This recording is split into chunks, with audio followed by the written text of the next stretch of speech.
Hello, everyone, and welcome back to another episode of Resilient Health Radio. I'm your host, Dr. Darren Ingalls, and a little bit about my guest today, Dr. Tom O'Brien. He is considered the Sherlock Holmes for chronic disease that teaches and recognizing and addressing underlying mechanisms that activate the immune system is the map to the highway towards better health. He holds teaching faculty positions with the Institute of Functional Medicine, aka IFM, and the National University of Health Sciences. He's trained and certified literally tens of thousands of practitioners around the world in the advanced understanding of the impact of wheat and gluten sensitivity and the development of autoimmune diseases. Welcome, Dr. Tom. Thank you so much. It's a pleasure to be with you, Dr. Darren. You and I have had this conversation, I know, several times before in different forums, and it keeps coming up because I think it's just so critically important for people to understand, how wheat and gluten are really undermining so many people's health. You know, maybe start off, what are people getting wrong about gluten? What is it that they think about gluten that probably is not true? Well, that's a really good starting question. Uh, uh, Before I do that, in your introduction, you referred to my premise that understanding the map to the highway to better health. And that's not just some cutesy little thing, that people believe that if I take this supplement or if I do this diet, then I'm going to be fine. And what we don't understand is that it's chronic, low grade inflammation that's going on for years that's killing off tissue. By definition, inflammation, you're killing off more cells than you're making. Right. And when that goes on for years, eventually, whatever system of the body has been being inflamed, eventually that system, that organ, that joint doesn't function adequately. Now you have some discomfort or some pain that starts to happen, and you think your problem just developed. It actually has been developing for a long time under the surface before it got bad enough that your body couldn't compensate anymore. So that's a really important concept to embrace because when you wrestle with that concept, then you understand I need a map. How am I going to get to where I want to go? It's not just take this pill and everything's fine, that it's the lifestyle we've lived that has created the problems we currently have. Not that you've got a decadent lifestyle, you're not eating ding dongs and Coca Cola every day, but there's something. There's something out of balance. If you don't have the health that you want and you're really working at it, there's something out of balance that you just don't know, or you would fix it. So that's the premise. The map to the highway is critically important to understand. And your leadoff question is a great one because that puts it all in perspective right away. So in order to answer that question, I'm going to give you a little anatomy to begin with, and then some science from Harvard, and then the answer will be obvious. So, Mrs. Patient, your digestive system is a tube. It starts at the mouth and goes to the other end. It's one big long tube, about 20, 25 feet long. If you think of a donut, if you could stretch a donut out, that's your digestive tract. So when you swallow food, it's in the donut. It's not in the bloodstream. Well, wait a minute. I have to get the vitamins and minerals into the bloodstream so that the bloodstream, because the bloodstream's the highway, and it's just a highway, and it's carrying traffic everywhere, all going in the same direction. So I have to get the nutrients in the bloodstream so I can make more brain cells or more muscle cells. Well, wait a minute. If the food is in the tube, how does it get through the walls of the tube into the bloodstream? And the way that occurs is digestion. Digestion, think of a pearl necklace that when you eat protein, the acid in your stomach undoes the clasp of the pearl necklace. Now you have a string of pearls. And it's your digestive enzymes that start with the saliva in your mouth, all of these digestive enzymes that act as scissors to cut that pearl necklace into smaller pieces. Snip, snip, snip, snip, snip, until you're down to each pearl of the pearl necklace. We call those amino acids. Those are the building blocks of your new body. Now, the inside of the donut is lined with cheesecloth. So only really tiny molecules can go from inside the donut through the walls of the donut. It's got to go through the cheesecloth, through the walls of the donut to get into the bloodstream. So digestion is this process of clipping down your food into tiny little particles until they're small enough to go right through the walls of the donut into the bloodstream. And the cheesecloth controls that. Now let's go to Professor Alessio Fasano at Harvard, the professor of medicine, Harvard Medical School, professor of nutrition, Harvard School of Public Health, the director of the Celiac Research Center at Harvard, the director of Mucosal Immunology Center at Harvard, which means the lining of your gut, the lining of your brain, the lining of your lungs. That's mucosal immunology. And the chief of pediatric gastroenterology at Mass General at Harvard. This guy's got 5 titles. Any one title is a lifelong goal for someone at the top of their field. He's got 5. You really want to listen to this guy, right? And he tells us, he wrote up, now he's always so careful of what he says, right? So that he's not misquoted. He wrote a paper in 2019 that said it all. All disease begins in the leaky gut. The role of the protein zonulin in the development of chronic inflammatory diseases. Now, that protein zonulin is what causes the leaky gut, but he's telling us all disease begins in the leaky gut. And he identifies that there are 5 factors in the development of chronic inflammatory diseases.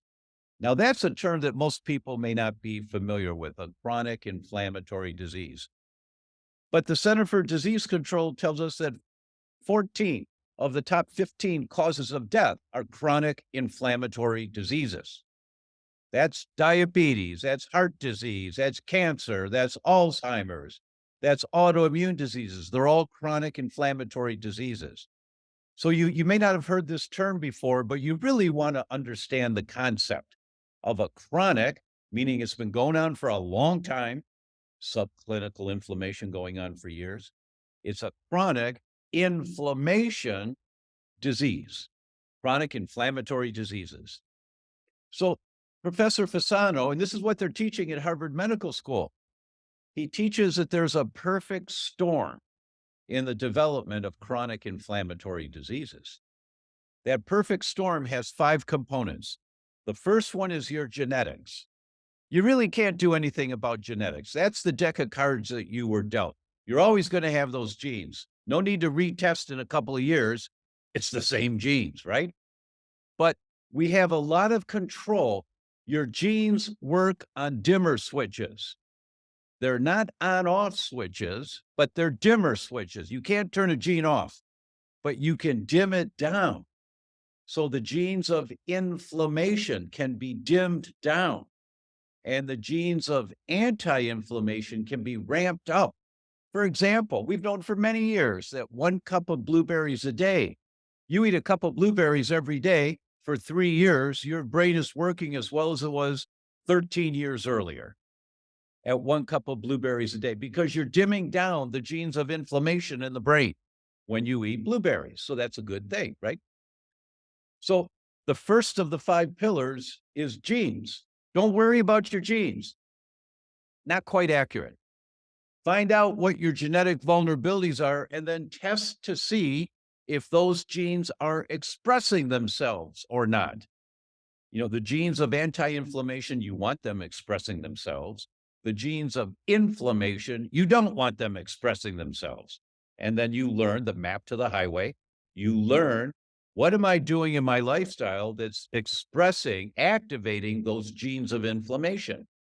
That's number 2 of Professor Fasano's 5 pillars. Number 1's the genes. Number 2 are the environmental triggers that we're exposed to. It's the environment that has its fingers on the knob of the dimmer switch of your genes, turning them on, up, up, up, up, or down, down, down, down. It's the environment. And the most common environmental trigger is what's on the end of your fork. That's what's in the outside environment coming inside. But there's also the air you breathe and the amount of stress hormones. And is your body holding a lot of toxic chemicals like lead or mercury or organophosphates, or do you have a lot of stored toxins and you have to detox? Those are the things you have to examine. You have to find out. Map to the highway. You have to find out what environmental triggers that do I have that are turning on the genes of inflammation. But that's number two. Number three of the five pillars is that when you've had too many environmental triggers activating inflammation, you lose the ratio of the good guys to the bad guys in the gut. That's called dysbiosis. Really good Scrabble word. Dysbiosis. Dysbiosis. It means too many bad guys, not enough good guys. And that comes from the environmental triggers. You drink soda pop and you're causing havoc in your gut. You're killing off the good guys. There's so many things we do and we don't know we're doing them that kill off the good guys, and the bad guys rear their ugly head. But that's number three. When you have dysbiosis, all of that inflammation in your gut, that causes number four, the leaky gut. You tear the cheesecloth. The inflammation inside your gut tears the cheesecloth. All disease begins in the leaky gut, and you tear the cheesecloth.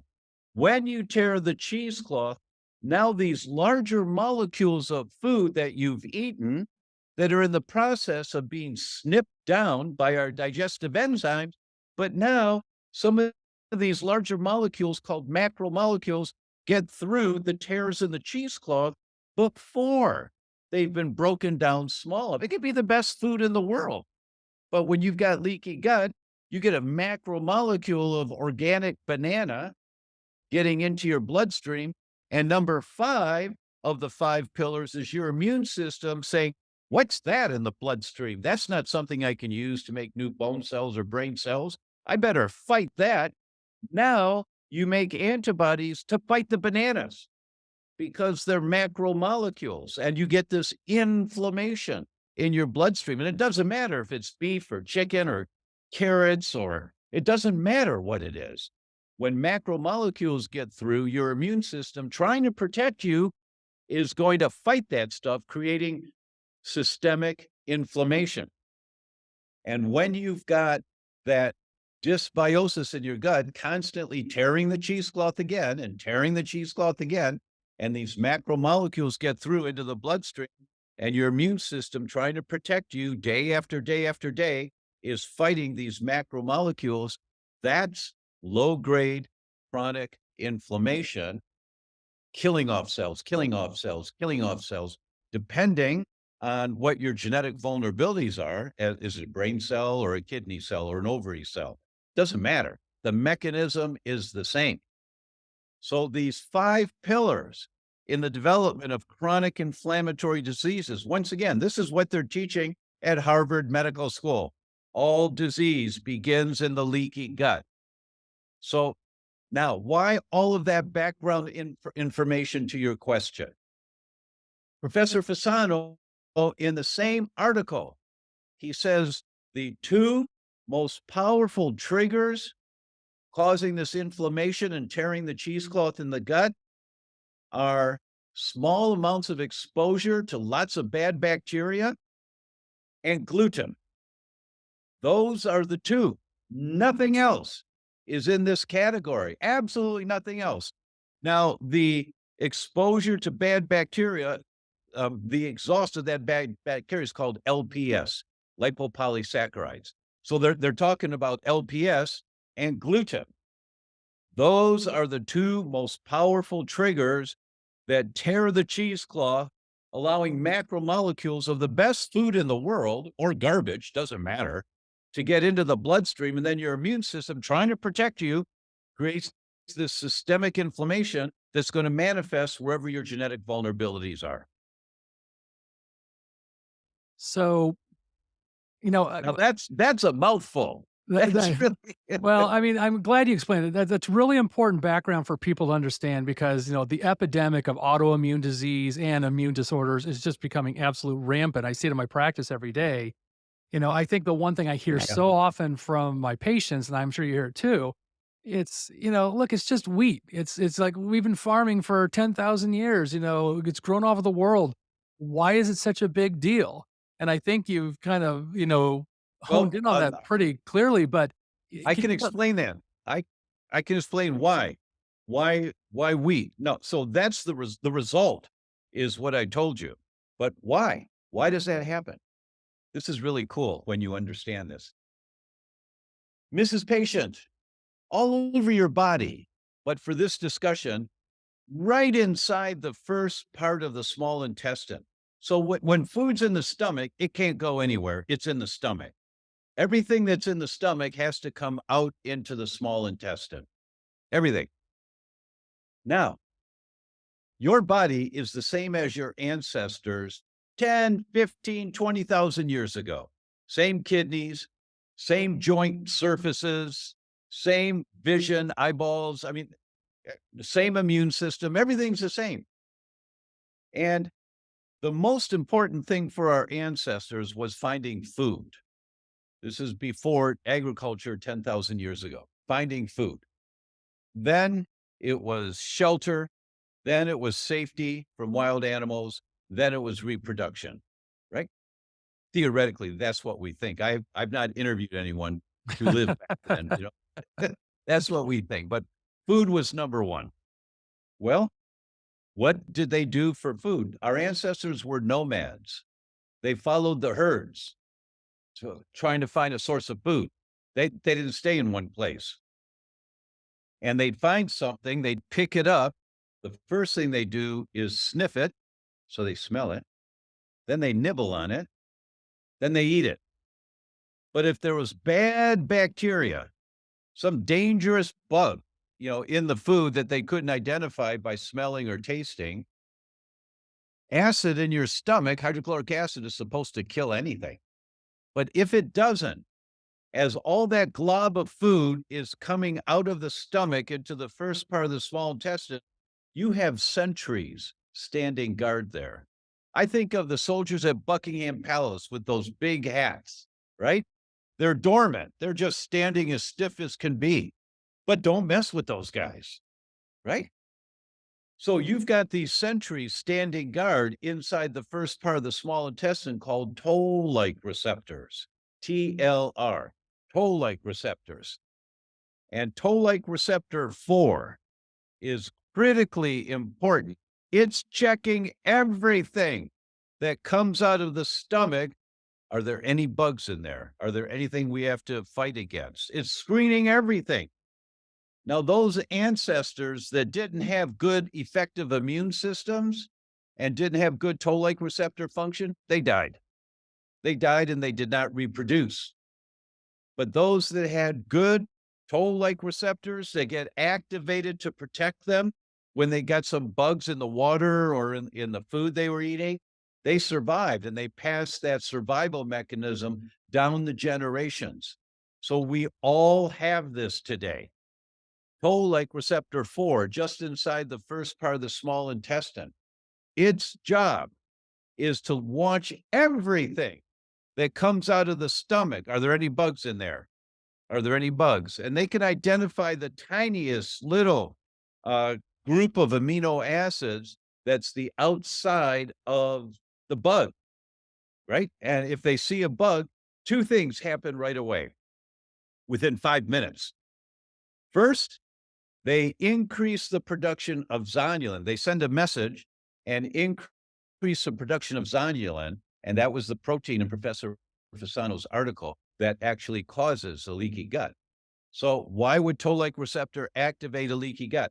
Because when you open up the space between the cells, a little water comes inside the donut, comes into the tube to wash out the bug with the poop. So you get a little bit of loose bowels and just wash it right out. That's why it's life-saving. And the second thing toll-like receptor does is it activates NF-kappa B, the major amplifier of inflammation in the gut, the big kahuna for inflammation. So anytime toll-like receptor 4 sees a bug coming out of the stomach, it increases leaky gut right away and it increases inflammation right away. Okay. Professor Fasano shows us that gluten is misinterpreted as a harmful component of a bug. Toll-like receptor 4 sees the amino acid structure of this poorly digested wheat, and it looks identical to the amino acid structure of dangerous bugs. So toll-like receptor 4 gets activated immediately. Within 5 minutes, you've got leaky gut. And when you see the videos of this, they've done videos now of this, you see it when someone's exposed to wheat, you go, oh my God, that is really something. Wow, that is really something. It's cool to see. But that happens. Now, Professor Maureen Leonard, who also is at Harvard, she's a famous gastroenterologist. She looked at over 60 studies published on this topic of toll-like receptor 4 in the proximal part of the small intestine. Does it recognize gluten as a harmful component of a bug? And the summary in the article that she published in the Journal of the American Medical Association was this response occurs in all humans who consume gluten. Wow. That means every one of you listening to this, if you're human, now sometimes your wife may say you're not human, you're Cro-Magnon or something, but this happens to every single one of us every time we are exposed to wheat. So what does that mean? It means you get tears in the cheesecloth every single time you're exposed to wheat. And then macromolecules of the best food in the world, it doesn't matter, gets through the tears in the cheesecloth into the bloodstream, and your immune system, trying to protect you, is going to create chronic systemic inflammation. And this occurs in every human. You can't argue with this. Now, there are people say, well, I feel fine when I eat wheat. They cross their arms and lean back. Well, I feel fine when I eat pizza. I like the taste of pizza. For every one person that has gut symptoms with exposure to wheat, there are 8 that don't. They get brain symptoms or skin symptoms or joint or thyroid, or they get lupus. It doesn't matter. It doesn't matter. But the ratio is 8-1. So if you're looking for gut symptoms when you eat wheat before you're convinced that it's a problem, you'll miss it 7 out of 8 times. Yeah. Yeah. I think that's been my clinical observation. What I think is really interesting too is I've seen so many people that when they travel outside the United States tell me they seem to tolerate wheat better in Europe than they do in the US. And I suspect that probably has something to do with the amount of glyphosate that gets used in the US relative to other parts of the world. And I know Stephanie Seneff has talked a lot about the impact of glyphosate, which is, used as a drying agent as well as an herbicide in wheat products in the US. Is Well, that you're absolutely correct that glyphosate is a problem, but glyphosate kills the good guys in the gut. That's the danger of glyphosate. And the way that Monsanto got away with publishing studies that say it has no effects on humans because the bacteria in the gut is not human cells. It's bacteria. And that's how they got away with it. It kills the bacteria, so you get more dysbiosis, more inflammation, causing tears in the cheesecloth from conventional foods. I'll give you an example in just a minute. But the reason that people can go to Europe and eat the wheat and not have a problem, or they don't think they have a problem, but they actually do, is because the gut symptoms that people get when they're exposed to wheat is because most often because of a component in wheat called FODMAPs. the fermentable carbohydrates in wheat. They cause the bloating and the gas and the cramping, the abdominal symptoms. The glutens do not cause abdominal symptoms very often. Up 8% uh, of those people, the glutens will cause abdominal symptoms, but over 92%, about 92% of the people that get abdominal symptoms is because of the FODMAPs in wheat and not the glutens. And the wheat in Europe is lower in FODMAPs. So you don't get gut symptoms. So you think you can go to Italy and eat the pasta and really enjoy it, which you should if you're going to do it, really enjoy it. And you think you're safe. You're not, because you're still activating the immune response, tearing the cheesecloth, and all of because it's the gluten proteins that toll-like receptor recognizes, not the FODMAPs. So when you eat the food with the proteins in wheat, your toll-like receptors recognize that's a bug. And here comes leaky gut. Here comes more inflammation in the gut. Here comes macromolecules getting through into the bloodstream, systemic circulation. Here comes the immune system trying to protect you. And if the weak link in your chain is your thyroid, here comes Hashimoto's thyroid disease, or here comes lupus, or here comes psoriasis. It doesn't matter. The mechanism, this is a primary mechanism. That's why this guy at Harvard, who we think is going to win a Nobel Prize, who directs 5 different departments, they're all under him, wrote the paper, All Disease Begins in the Leaky Gut. And when you understand that, when you embrace this concept, it changes your paradigm and you start, well, I need to learn more about how do I protect my family now from this.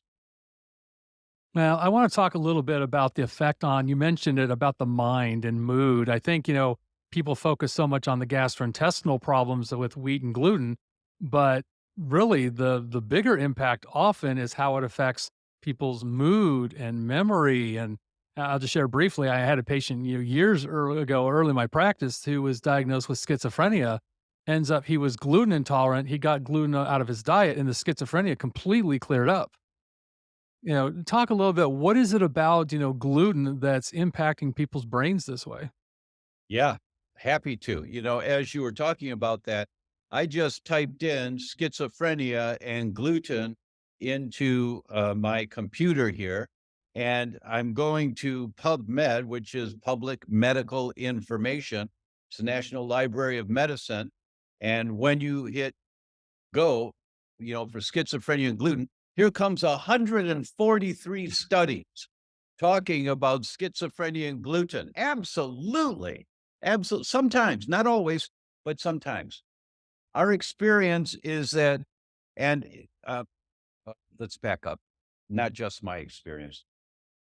In Italy, there are 36 centers that are designated by the government as gluten related disorder centers. So when a family practitioner thinks there's a problem with wheat, if they send the patient to one of those centers, they get all their testing done there. They get a diagnosis of gluten sensitivity. Their food's a tax deduction. So there's like 20 gastroenterology centers, a few pediatric, a few psychiatric centers that are all gluten related disorder centers.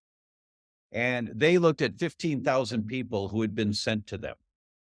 So these are people that are suffering. They went to their doctor for something. The doctor suspected maybe it's wheat, so they send them. This is Italy, where it's a lot more conscious about this. And what they found was that 7% of the people had celiac disease.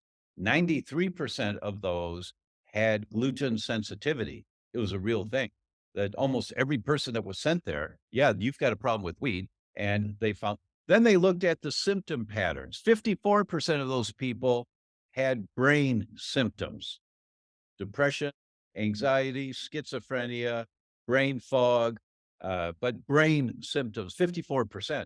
And it went down from there. That the gut symptoms were somewhere in the 40s. I don't remember the number now, but brain symptoms were much more common for people who doctors suspect have a problem with wheat. Well, again, it's such a huge problem I see in my patient population, and I'm glad we're talking about this to raise the awareness that just because, again, you don't get the immediate gas and bloating doesn't mean that you're not having a problem with wheat and with gluten. I know that we talk about gluten. Of course, wheat, I think, accounts for 90, probably 98% of most people's gluten intake, but things like barley and things like rye also are high gluten grains.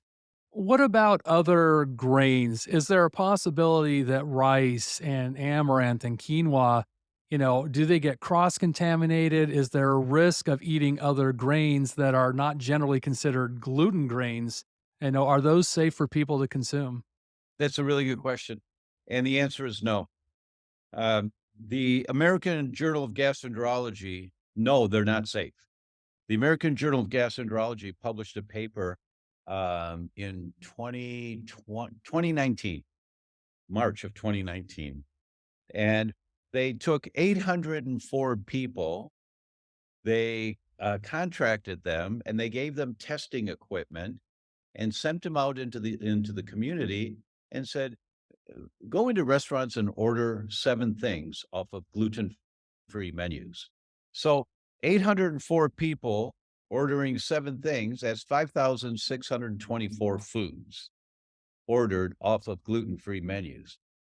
What percentage of those do you think may have had a problem with gluten, Dr. Oh, Ingalls? maybe 20%. Yeah, yeah, that I would have suspected 15 to 20%. 32% of everything on a gluten-free menu is not gluten-free. 32%. Wow. 53% of gluten-free pastas are not gluten-free. 51% of gluten-free pizza is not gluten-free. Well, wait, it's a gluten-free menu.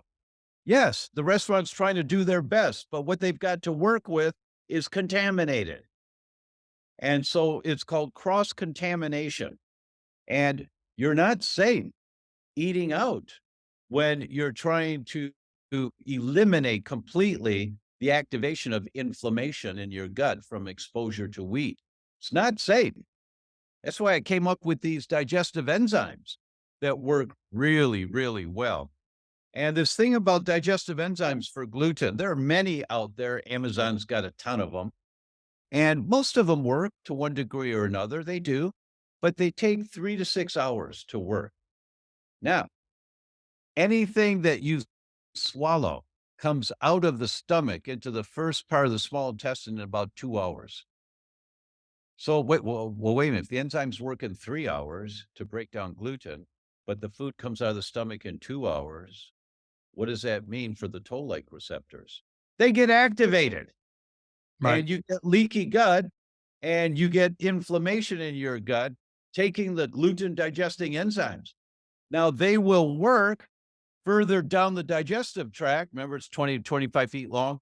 So by the time you get to the large intestine, they will work to break down any inadvertent exposures to gluten, but they don't work in the first part of the small intestine where your life-saving mechanisms are non-negotiable. They're going to, your toll-like receptors will activate every single time they see there's wheat coming down. So I did a lot of research. It took a few years, and we put together the enzymes that actually work within 60 to 90 minutes. 99.9%.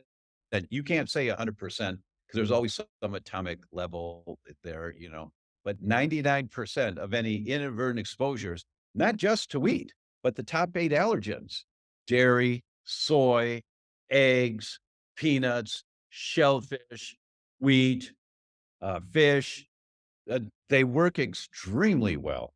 And so if we get lots of testimonials about them, I'm really happy. So people say, finally, I can go out and eat in a gluten-free restaurant and not worry about contamination. Finally, I know that it's working. Well, this is why I always enjoy talking with you, Dr. Tom. You're always a great source of information. And I know you guys are going to want to learn a lot more. You can follow Dr. Tom at the doctor.com. He's got a lot of great information around gluten and wheat and other things. And I want to share a little bit with our audience too. I know you have a free e guide. It's the 3-step gut reboot to help reset the gut. Can you just talk to us a little bit about that? You need a map. You need the map to the highway to hell. All disease begins in the leaky gut. So where do you think you have to put some of your attention? Right? You've got to learn how to build a healthy, diverse microbiome for you and your family. Nobody's going to show you how to do it. You have to learn how to do it. You have to learn how to choose the right foods, what to avoid, all those kinds of things. And so this guide, it's basic 101. It's okay, let's just start with the basics here and to make sure that you don't miss anything. And it's free. It's free. So it's there available for you at that link that you have. Great. Well, we'll drop the link into the show notes. We're also going to drop a link to Dr. Tom's website if you want to follow him and for more information. And again, Dr. Tom, I'm just grateful for you spending time with us today and sharing your information. Thank you, Dr. Eagles. Always a pleasure to be with you.